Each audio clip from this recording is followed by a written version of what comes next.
Ya, ini kita lagi di pedestrian Jalan Jenderal Sudirman, Jakarta. Ya, Sudirman dulu nggak kayak gini ya. Iya. Ya kan?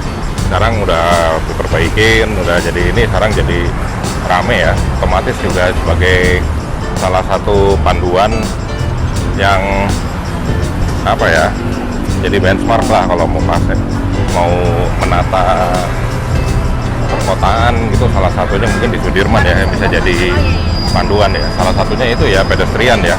Iya, sekarang Keadaan pedestrian sekarang jadi sesuatu yang diperhatikan lah gitu. Kalau dulu kan ya ilah orang mau jalan di mana aja boleh aja ya. Sekarang orang dengan pedestrian kayak gini nyaman kan, orang lebih willing untuk jalan di pedestrian. iya, kalau dulu mungkin pedestrian tuh sekedar pelengkap aja ya, pelengkap penderita ya, asal ada. Terus makin kesini kita makin belajar, jadi bagaimana kota yang baik itu ya yang mengedepankan pejalan kaki, mengedepankan manusianya. Jadi salah satu sarana bagi manusianya adalah pedestrian, trotoar. Itu dengan trotoar yang nyaman, lebar. Terus juga ini kalau dilihat ada marking untuk teman-teman penyandang disabilitas ya, teman-teman tunanetra untuk bisa berjalan tanpa tersandung atau terbentur. Ya. Jadi dari semua kalangan itu bisa menikmati pedestrian kota dengan nyaman dan aman. Ya, ini salah satu yang jadi concern adalah mutu pedestriannya. Jadi kalau pedestrian ini kan harus mewakili semua kondisi manusia, ya kan? Terlepas dari gender, terlepas dari kapabilitas manusia itu sehat atau enggak ya. Terus juga harus steril dari kendaraan bermotor ya. Iya, jadi crossing ya atau persilangan antara pejalan kaki dengan kendaraan bermotor juga dibuat seminimal mungkin. Jadi paling hanya di akses keluar masuk kafling lahan aja yang ada untuk keluar masuk kendaraan. Sisanya mau pedestrian semua. Itu pun juga kalau elevasi ketinggian pedestrian itu yang dimenangkan. Jadi jalan kendaraannya ya yang naik turun, pokoknya jalan pedestriannya itu yang rata, elevasinya harus sama. Ya, jangan sampai orang harus melintasi jalur pedestrian yang berundak-undak ya. Ntar naik lagi, ntar turun lagi, naik lagi, orang sandung ya. Nah, ini juga ada nih bolart ya. Ya macam-macam ya, ada yang kotak, ada yang bulat, tujuannya untuk mencegah atau mengurangi peluang kendaraan motor untuk nyelonong masuk ke dalam, disengaja maupun tidak ya. Ya, untuk nyelonong lah intinya. Nyelonong masuk, terus dia parkir lagi ya kadang-kadang atau numpang lewat. Cuman ini bolartnya kayaknya kelebaran juga ya. Kelebaran ini motor masuk sih. Ya kan, kalau sepeda emang boleh sih, ada tandanya tadi ya, sepeda bisa masuk. Ada desain bolart di kota lain itu yang dia model perlintasan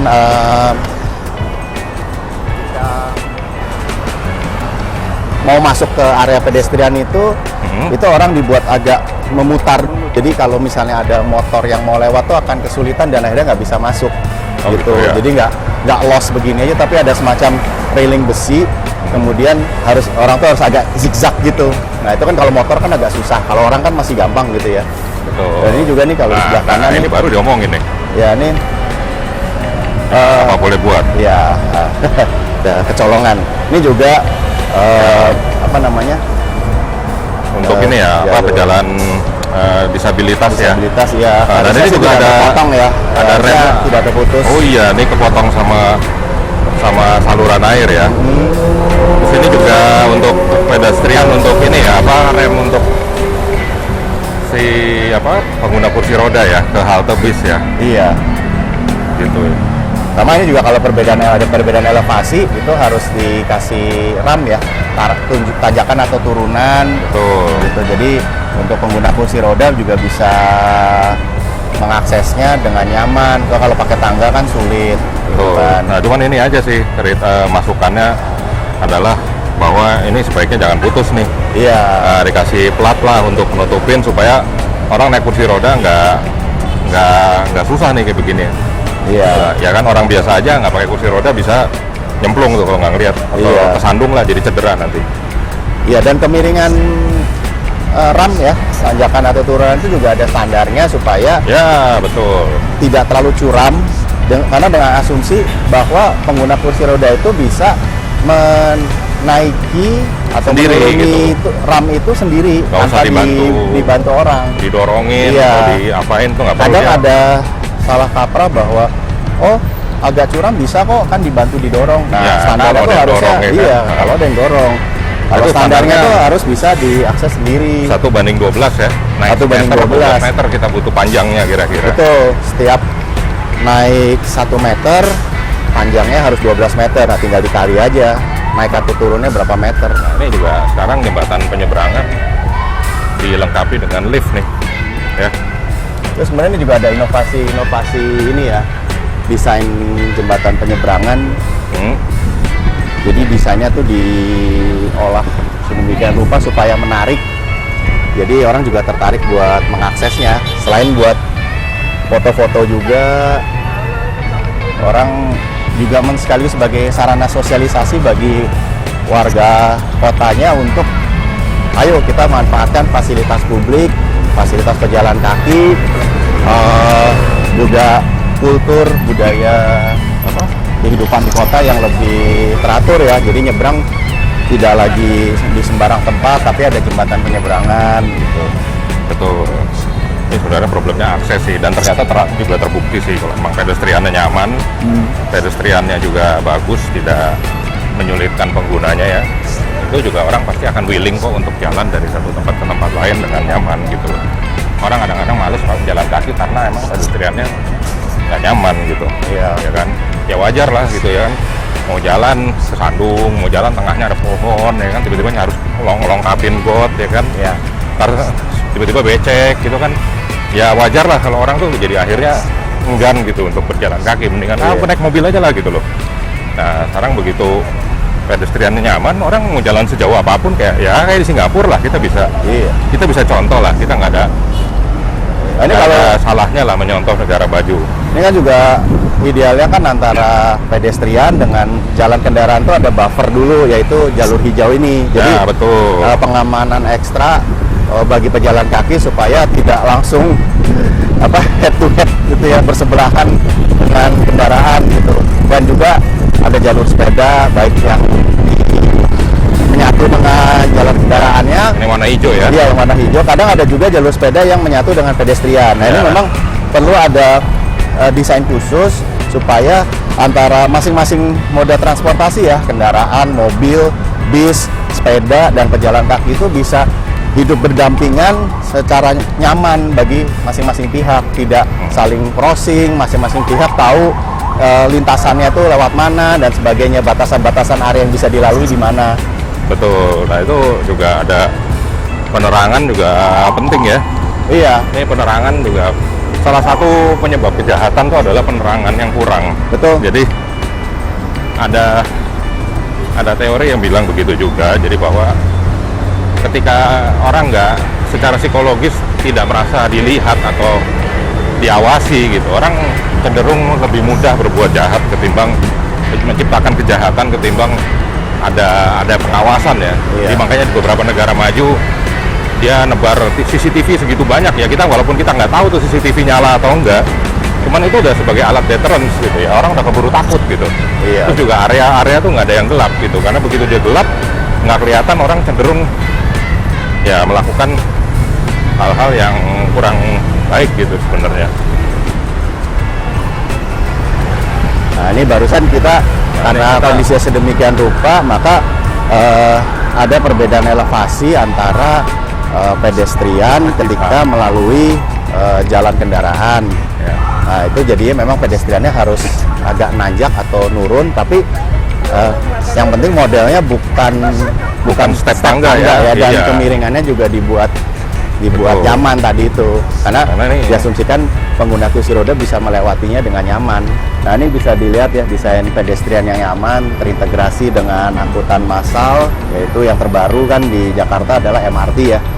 Dan selain ini juga di beberapa spot ada halte bis yang juga memang desainnya dibuat fungsional dan menarik. Ayo coba kita lihat ya. nah ini Ini sebelah kiri juga ini suatu yang menarik. Jadi ada space yang langsung bersebelahan dengan pedestrian. Ini sebetulnya area yang punya nilai komersial tinggi karena kan langsung bisa diakses secara mudah oleh pejalan kaki. Dan ini di sebelah kanan. ya ini sebenarnya area yang tadi itu sebelah samping itu ini ya seamless ya. Seamless, ya, jadi betul. antara pedestrian dengan suatu sarana, suatu aktivitas sarana komersial itu seamless gitu. Walaupun itu mungkin udah menjadi kafling suatu kepemilikan. Iya, tertentu areanya ya. area privat, Area tapi privat, dibuka tapi- untuk publik sehingga publik bisa menikmati. Dan ini kalau di Jalan Tamrin itu sudah ada beberapa satu dua gedung yang melakukan hal seperti itu dan akhirnya memang terbukti area komersialnya ramai. Makanya Betul. sebetulnya nih lantai dasar tuh sesuatu yang menarik. Betul. Di satu sisi itu mudah diakses oleh umum. Kalau kita bicara konteksnya adalah terkait security. Tapi di sisi lain itu adalah kalau bisa diakses oleh umum, artinya punya nilai komersial yang tinggi.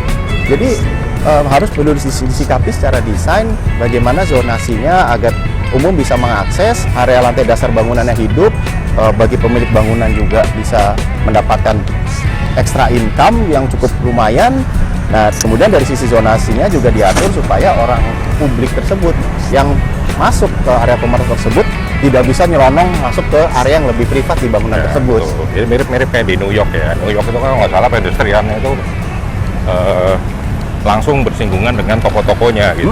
Iya. Jadi nggak ada tuh ceritanya masuk pagar dulu, parkir dulu, karena mungkin beda ya penataannya gitu. Kalau di sini ada orang kecenderungan naik mobil maunya parkir dulu, turun mobil, langsung jalan kaki masuk ke toko gitu. Kalau mungkin dari sana budaya jalan kakinya tuh bagus, atau kayak di Jepang.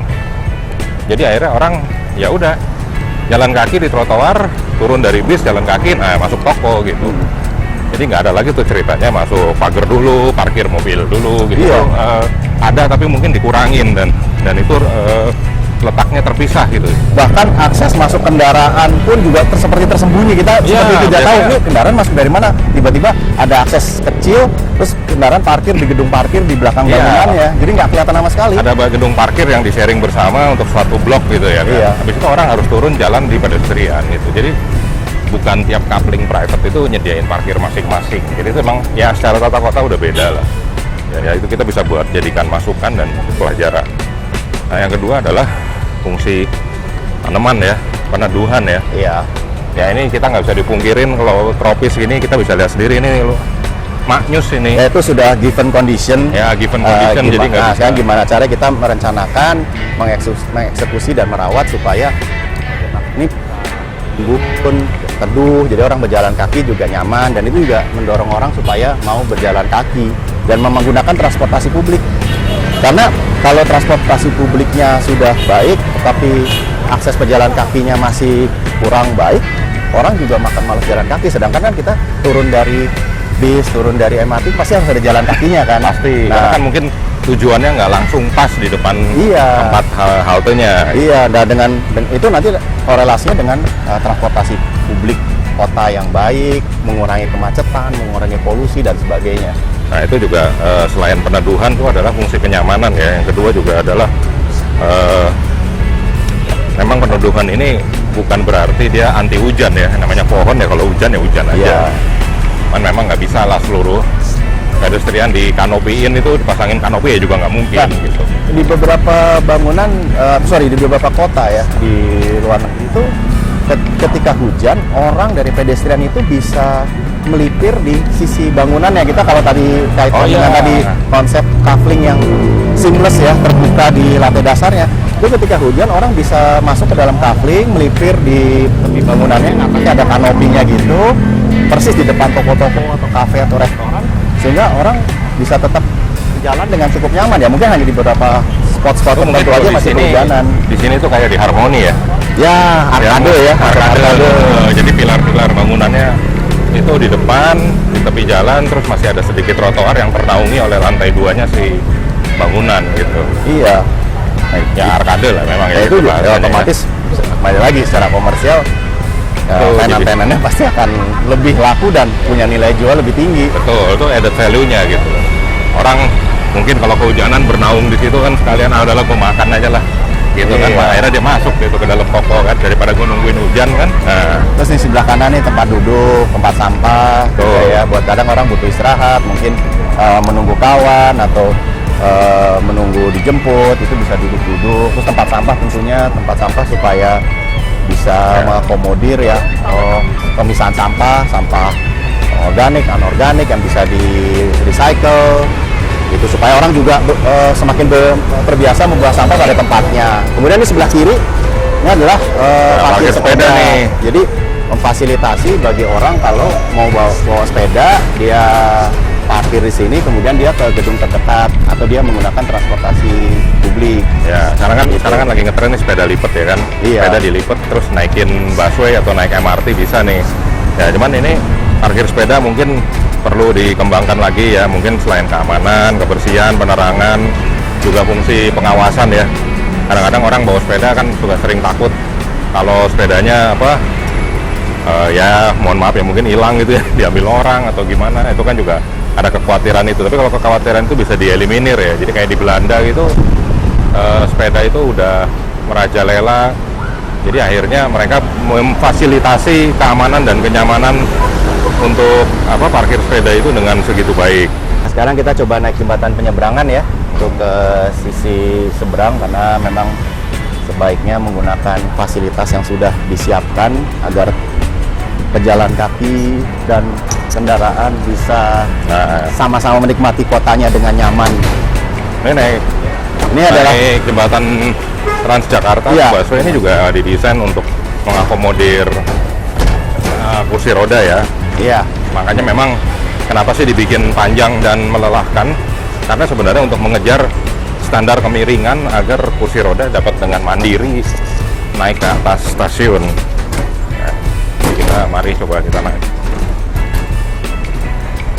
nah ini kalau Transjakarta sudah lebih dulu ada ya sebelum MRT, dari kalau tidak salah awal tahun 2000-an ya, 2000. Tahun 2000 kan dulu kan koridor 2000. 1 pertama Iya. kali. Blok M 2004 Kota ya, atau itu kalau nggak salah. 2005 ya. Jakarta koridor 1 Blok M Kota melintasi Harmoni. Ya memang dia harus berevolusi ya. Tambah lama tambah bagus, tambah lama tambah baik ya. Nah ini Nah, kalau dalam kondisi Jalan Sudirman Tamrin macet, bisa jadi kita jalan kaki kita bisa lebih cepat ya. oh bisa. Kalau lagi macet Lebih cepet parah-parahnya. Nah, Dan ini. banyak juga termasuk saya gitu ya, kalau lagi jam-jam macet itu kita bisa parkir di ujung line MRT, kemudian kita misalnya di yang ujung utara, kemudian kita ada urusan di daerah selatan, kita naik MRT atau naik busway gitu, turun di ujung line yang Betul. satunya lagi, dari situ baru kita misalnya jalan kaki atau naik ojek online atau sebagainya. Ya betul, intinya fasilitas umum ini angkutan umum ya, itu tujuannya untuk membantu mengurai dan meredus penggunaan kendaraan pribadi ya. Karena perlu diingat juga kalau menggunakan kendaraan pribadi, setelah tiba di lokasi, kalau kita menyetir sendiri kita harus mencari parkir. Nah, itu Ya. juga suatu tantangan dan Ya, butuh waktu juga untuk mencari parkir ya. Karena ada aktivitas mencari parkir itulah makanya setiap lahan yang mau dibangun harus menyediakan lahan parkir gitu loh. Nah, Iya. itu kan sayang sebenarnya. Kalau tuntutannya jadi seperti itu. Walaupun memang tetap harus perlu lahan parkir, tapi kalau jumlahnya banyak, sayang lahannya. Mending lahannya dipakai untuk ruang-ruang komunal dan penghijauan yang lebih produktif. Ya ini di Trotro juga mesti dipikirkan adanya ini ya, utilitas ya untuk gorong-gorong atau manhole ya supaya disamarkan, tapi tetap juga fungsional untuk dibuka tutup oleh petugas. ini juga pernah ada pengalaman gini nih, nyandungin. Oh iya, iya. Ya, kalau dia pasangnya nggak benar. Idealnya dia tuh rata. Iya, terus juga detil-detil kayak ini pohon gini juga bagus sebenarnya.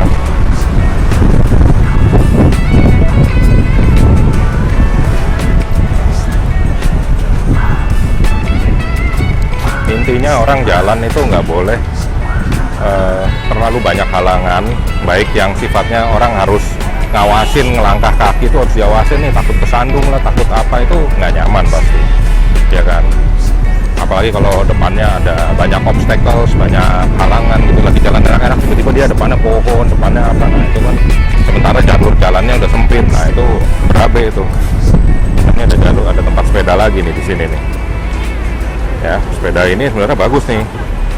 Orang naik sepeda, parkir, dikunci, terus dia tuker dengan angkutan umum, ntar balik lagi dia ngambil sepedanya gitu ya. Tapi harus make sure sepedanya aman ya, jangan balik-balik sepedanya udah nggak ada, itu juga repot ya. Kalau kayak gitu orang jadi takut dan akhirnya jadi enggan, ya kan? Mau sepeda mahal, mau sepeda murah ya kan, sama aja.